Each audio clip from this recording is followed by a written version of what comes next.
So, with Final Fantasy VII First Soldier coming out, it's nice to have some gameplay variety within the mastery classes. With 4 classes available to us, you may have thought to yourself, should I play Sorcerer? Well, answer me this. Are you a complete sociopath that throws caution to the wind and solely relies on RNG of loot boxes in-game to determine your character's effectiveness? If gambling is your addiction and you would rather let Jesus take the wheel, then Sorcerer might be the class for you. Let's break down the mastery a step at a time. The initial bonus trait of choosing to main Sorcerer will be Magic Boost, which increases your MP by 1 and augments Fire, Blizzard, and Thunder materia. MP is a very slowly refilling resource, so the trait can definitely be an eye-catcher. With the Sorcerer's abilities, we start with Arcane Field, which creates a field that increases MP recovery speed and cooldown recovery speed. Now, what this trait doesn't explain to you is that the MP recovery speed and cooldown recovery speed increase is absolutely ridiculous. From standing in the Arcane Field, you will go from casting a spell or two a minute to absolutely being able to spam to your heart's content, like the pyromaniac or actual maniac you are. The field shouldn't be described as an increase in speed, but a complete disregard to the mana regeneration and materia cooldown mechanic entirely.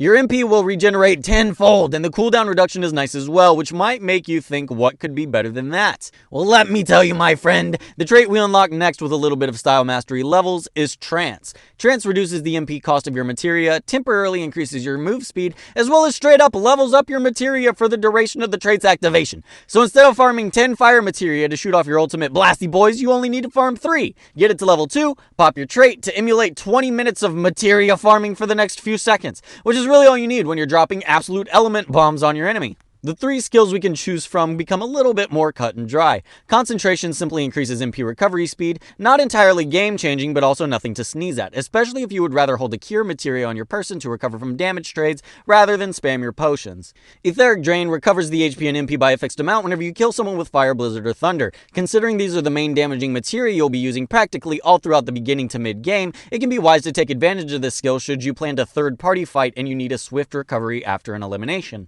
Lastly is Magic Detector, which displays the use of any materia on your minimap if the enemy is close enough. Now, with such a wide range of useful abilities and skills at your disposal, you may be wondering how it all fares in the actual game. The thing about the masteries of this game is you're not particularly married to a playstyle depending on the mastery you choose. You're more so just urged towards a specific playstyle. Meaning if I choose to play Sorcerer, there is absolutely no reason I can't still run up on somebody and smash them with my stick for decent melee damage. I can also still chest farm for a proper gun and make fairly good use of the firearms as well. This opens you up to a few more possibilities using the Sorcerer.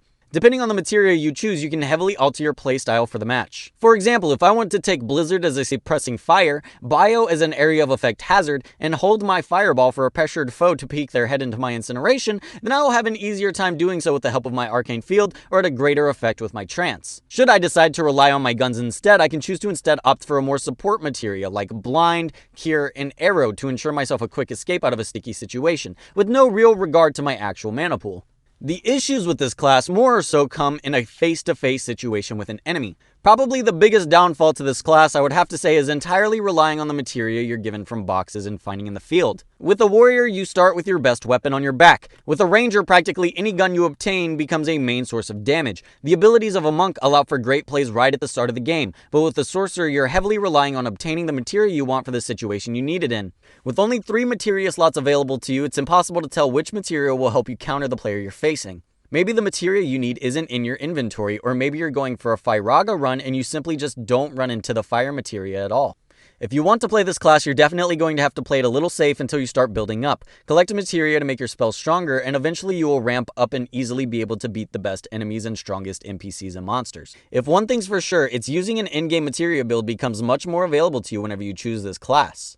If you really love the explosions of Firaga or the support of a Blizzaga, then this is definitely a great class to use materia as your main focus of combat. It can be worth noting, though, that materia is not all powerful and it does come with some quite detrimental downsides. With no shield to block incoming damage like monks and warriors have, and no real way to win in a fair melee fight, you'll lose 1v1 face-offs nearly every time. Materia is neither optimal for killing far-away enemies or close-ranged enemies. Guns will always be superior at long-range open spaces, and melee classes will always be superior at close-range building fights. One thing you can use to your advantage as a caster is the mid-range and setting up traps. For example, say an enemy is in a house and you choose to set a blizzard inside the house to target the enemy, toss a blind in there as well, and they're essentially in a blind turret trap just being attacked from your player's ice pellets while not knowing which way to get out of the house. If an enemy is unsuspecting of you, like opening a chest or something, a well-aimed fire will definitely one-shot anybody. Of course, every class is good in a certain situation, and no class is vastly superior overall, but the real magic from this class comes with combining your cunning with a little bit of brainpower and innovation. So if you have patience and a malleable playstyle, as well as you don't mind a little bit of RNG mixing up your build now and then Sorcerer is definitely the class for you.